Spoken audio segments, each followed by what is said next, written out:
So hey guys, welcome back to my YouTube channel. I am Deepika and today I am going to explain chapter 5 of class 12, that is the principle of inheritance and variation. ये हमारा 12th lecture है और आज हम mutation और pedigree analysis वाला topic जो है वो कंप्लीट करेंगे। ठीक है, तो सबसे पहले हम म्यूटेशन वाला जो टॉपिक है वो पढ़ते हैं। तो देखो म्यूटेशन होता क्या है। तो म्यूटेशन एक फिनोमिनन होता है which results in alteration of DNA sequences and consequently results in changes in the genotype and the phenotype of an organism. देखो जब आपका जो डीएनए है वो आपका सब कुछ है ना, उससे आपके सारे जो जीनोटाइपिक एक्सप्रेशन है फिर फिनोटाइपिक है वो सारे मेंटेन होते हैं।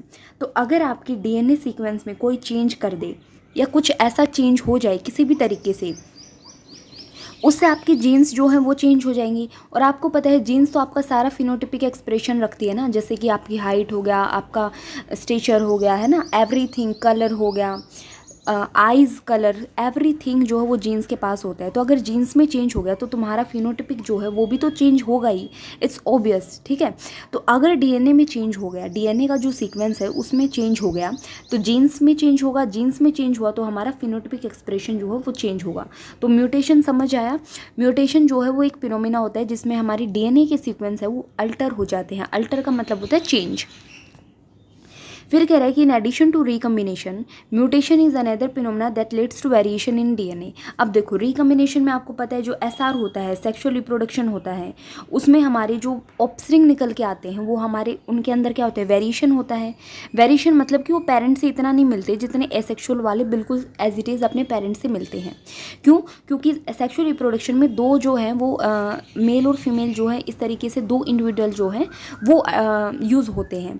तो इस तरीके से वेरिएशन आती है कि आधी चीज़ पेरेंट दूसरे पेरेंट के लिए ली, आधी चीज़ दूसरे पेरेंट के लिए ली। बट ये रिकम्बिनेशन में होता है ना, वेरिएशन होता है। तो सेम टू सेम म्यूटेशन में भी यही होता है। म्यूटेशन में क्या होता है, इंडिविजुअल में हमारा क्या हो सकता है, डीएनए में वेरिएशन आती है, मतलब चेंजेस होते हैं, है ना।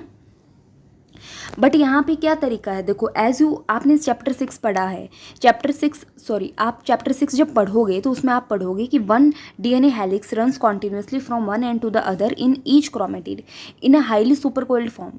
देख सुपरकोइल्ड फॉर्म होती है इनकी डीएनए हेलिक्स की, जो आप चैप्टर 6 में पढ़ोगे। इसमें कोई ऐसी बात नहीं है, मतलब एक ये समझ लो कि जो हमारा डीएनए है उसकी एक सीक्वेंस होती है। ठीक है, तो इस तरीके से यहाँ पे हमारे जैसे एडेनिन, थाइमिन, ये सब यहाँ पे अटैच होते हैं, जो आप चैप्टर 6 में पढ़ोगे, जिनके अभी कोई बात नहीं है, नहीं आता तो चैप्टर 6 में हम आराम से सारी टॉपिक्स जो हैं वो क्लियर करेंगे। बट यहाँ पे बस थोड़ा सा चीज़ है, मान लो यहाँ पे कुछ हमारे पेयर्स जो हैं वो अटैच होते हैं इस तरीके से।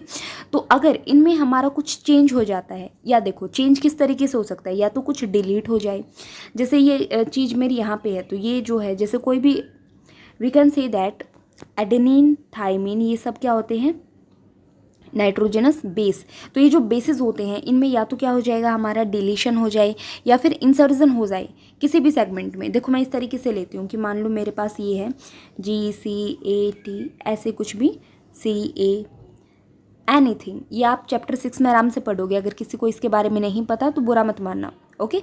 तो देखो अगर कोई चीज़ है मेरी, ये यहाँ से कट हो जाए तो मेरी ये जो पूरा सीक्वेंस है वो पूरा चेंज हो जाता है। कैसे?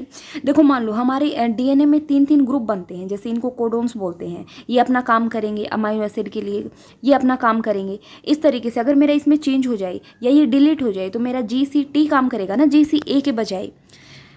ठीक है, अगर ये अब भी समझ नहीं आया तो इसमें कोई दिक्कत वाली बात नहीं, क्योंकि चैप्टर 6 में हम हर पॉइंट को कवर करेंगे। बट आप यहाँ पे इतना सा समझ लो, क्योंकि ये म्यूटेशन चैप्टर 6 में भी आएगा बहुत अच्छे से। तो यहाँ पे एक नॉर्मल सा इन्होंने बता रखा है कि या तो डिलीट हो जाए या इंसर्ट हो जाए डीएनए का सेगमेंट। ठीक है, या मान लो कि पूरा डीएनए का सेगमेंट है, यहाँ पे इतना सा हिस्सा हमारा डिलीट हो जाए या इतना हिस्सा हमारा कहीं भी ऐड हो जाए, पर्टिकुलर और हिस्सा ऐड हो जाए। ठीक है, तो उससे क्या होता है, हमारा पूरा डीएनए का सीक्वेंस जो है वो चेंज हो जाता है ना, क्रोमोसोम में अल्टरेशन हो जाता है। तो सिंस जीन्स जो है वो हमारे क्रोमोसोम पे होती हैं, तो अल्टरेशन क्रोमोसोम में होगा तो इसका मतलब अबनॉर्मलिटी होगी, है ना। तो कुछ एबनॉर्मलिटी हो जाती है, तो क्रोमोसोमल एब्रीवेशन वो हमको मेनली कैंसर सेल्स में देखने को मिलता है। तो in addition to above mutation जो है वो हमारा सिंगल बेस पेयर की वजह से भी हो जाता है। सिंगल बेस पेयर में अभी यही बात कर रही थी, जैसे ATCG जो भी हैं इसमें सिंगल बेस पेयर, जैसे ये जो है वो चेंज हो जाए, डिलीट हो जाए या ऐड हो जाए तो इसको पॉइंट म्यूटेशन बोलते हैं। ठीक है, ये हम चैप्टर 6 में पढ़ेंगे। इसको चाहे तुम अभी के लिए छोड़ दो, अभी मत पढ़ो, बस बेसिक सा पढ़ लो कि डीएनए में चेंज होता है। ठीक है, तो म्यूटेशन जो है इसका एग्जाम्पल है क्या, सिकल सेल एनीमिया, जो कि हम पढ़ने वाले हैं। डिलीशन और insertion base pairs of DNA causes frame shift mutation.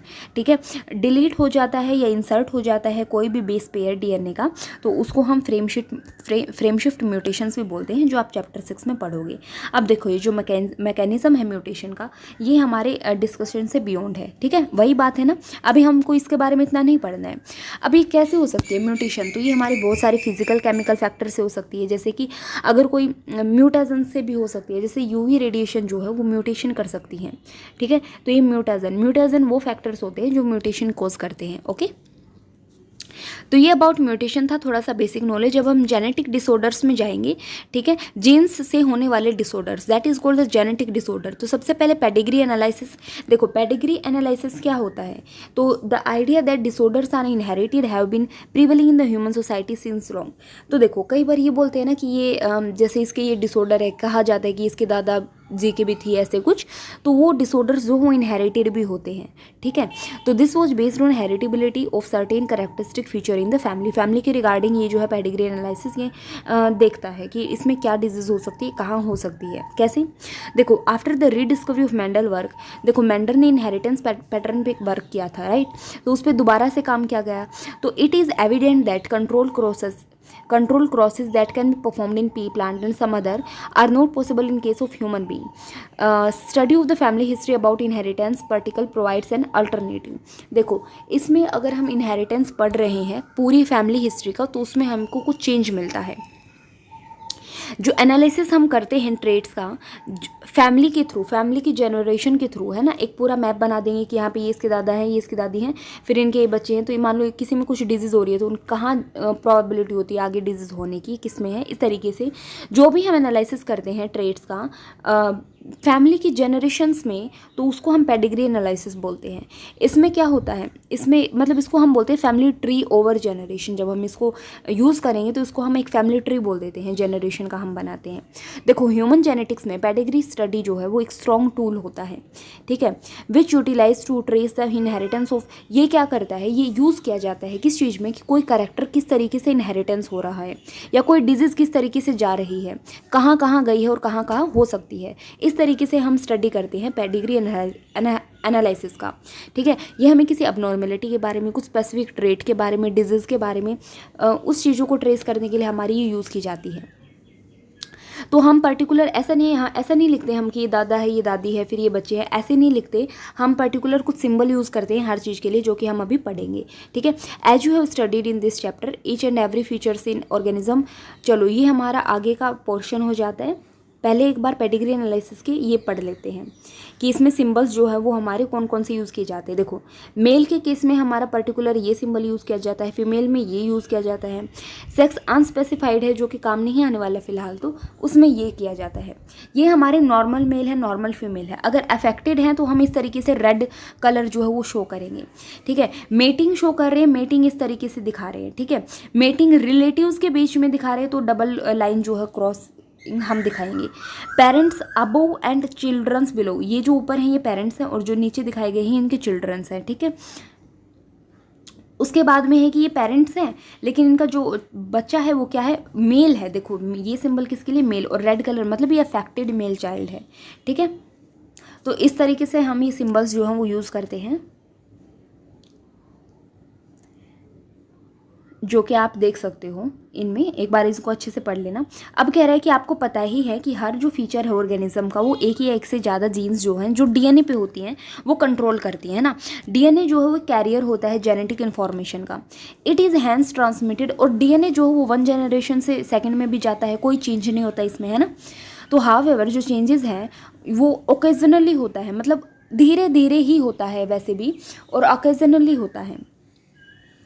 तो सच और एकदम से अगर हो जाए, देखो वैसे तो हमारा चेंजेस बहुत धीरे धीरे होता है, जो कि आप इवोल्यूशन में जाके पढ़ोगे, ठीक है, काफ़ी चेंजेस होता है, लेकिन वो बहुत धीरे होता है, slow, we can say that slow alteration occur, ठीक है, बट ओकेजनली हो रहा है, ओकेजनली भी होता है, तो वो हम उसको क्या बोलते हैं कि एकदम से चेंज हो जाना जेनेटिक मटेरियल में, that is called the mutation, ठीक है। Number of disorders human being में वो हमारा एसोसिएटेड मिलता है with the inheritance of changed और अल्टर्ड जीन्स ऑफ क्रोमोसोम, और बहुत सारे डिसऑर्डर्स हमारे यहीं पे होते हैं।